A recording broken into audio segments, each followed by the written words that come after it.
Malcolm's asked me to come here this evening to either entice you or terrify you and scare you away to become the replacement chair for Joe. And I understand that there's other parts of the branch team that also, the other parts of the committee that we need to replace as well. So very briefly, my name is Richard Barker. I'm the chair for Woking branch. I joined the party back in 2022. In fact, I think it was the Truss coup d'etat that finally made me realise that there was a major problem in British politics, and that's when I decided to step forward as a candidate for the party. And I ended up standing in the general election for Woking, got 10.2% of the vote, about the same as Maren actually. 12 was a bit generous for him. And was basically appointed to the role of chairman for the branch of Woking by Nigel Farage himself, actually, which I was delighted. He even shook my hand. There's a photo on my desk, which I'm very proud of, when I was appointed into that role. And since I've stood for the county election, one of the Surrey County Council elections in Woking, and we've moved to 20% of the vote there, by the way. So things are moving in the right direction.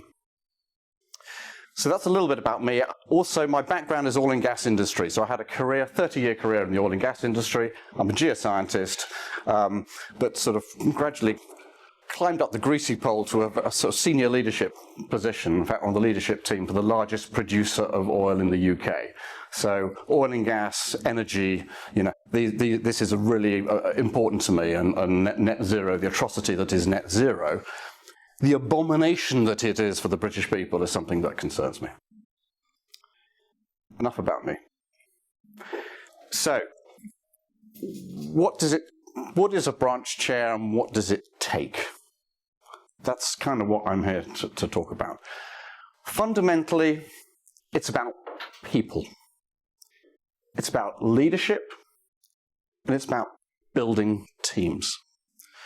That's what the branch chair role is fundamentally about.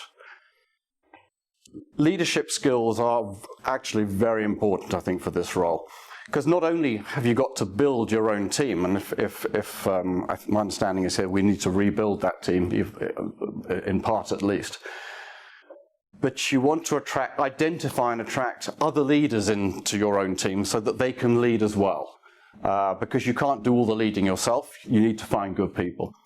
So one of the key things you need is to have that the drive and the drive to do that, to identify great people. There's a whole bunch of other actually attributes that really help. You need to be committed, courageous, resilient, bold. You will receive knocks all the time as a branch chair, and you need to be able to bounce back. Things will frustrate you all the time, and you need to bounce back. People will ask you questions, and you'll say, yes, I agree with that. But you know what? Fundamentally, and this is one of the greatest sayings, actually, and I got this from Rory, who's the Spelthorne chair, we mustn't let perfect be the enemy of good. No political party is perfect, but there's only one political party that's going to save this country. And if you stand to be a chair of this party, that gives you real purpose in life. Fundamentally for me, that was the most important thing. This is huge purpose that I have now, and it gives you the authority to do that, to build that team and to have that purpose and make something fantastic. So that's kind of what the role requires, I think, as an individual. And the reason I've said that first is because there'll be people in the room thinking, oh my God, that sounds awful. And there'll be other people thinking, that sounds like me. I have the passion and the commitment and the drive to really change the way our local area engages with reform. What is politics? Politics is it's a war of minds. That's literally what it is. It's a war of minds.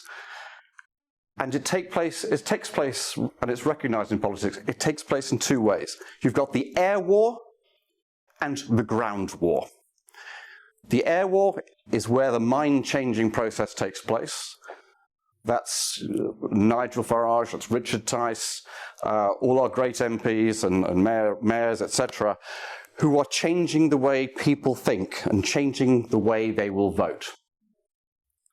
The purpose of the ground war, and this is what the branch chair leads, together with the support of the committee, the purpose of the ground war is to identify where your vote is and make sure they get out and vote at elections.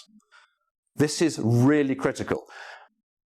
The difference that getting out your vote makes is all the difference in politics.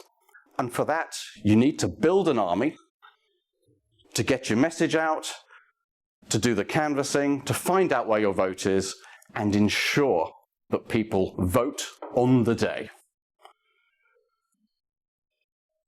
Part of this role then is very much engagement with the people, building that team, and ensuring that you've got enough people to get your message out, and really ensure that your candidates get the support they need. And of course, attracting candidates locally is another part of it. So really for me, that's kind of what the essence of the role. I have a piece of paper somewhere where I've got a whole bunch of stuff written on it. I'm just going to have a quick peek. Let's see if I've missed out anything frightfully important. Challenges. Yes, challenges. Okay. Well, number one, the Lib Dems. I mean, in Surrey, a major problem for us. Finding venues. Okay, so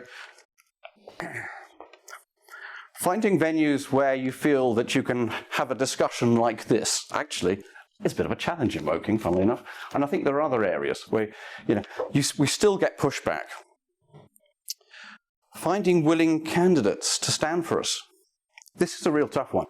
Even some of my most trusted and dedicated activists will not stand because they're concerned about their job security. This is a real problem. This is a problem I face regularly. Finding other leaders, I've mentioned that, because it's actually rare to find good leaders who are dedicated to the cause and will step up and do the things that you require.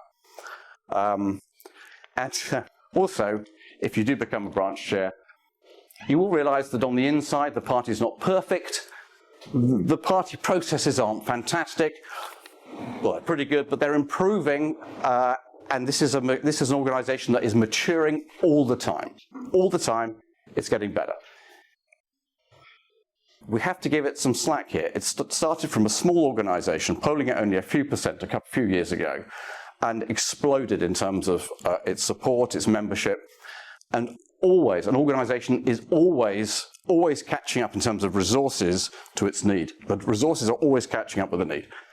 So if you do find that the processes aren't working as effectively as you would like, just recognise that and bear it in mind. So don't let the frustrations irritate you, because that's just normal part of a growing, expanding, successful business.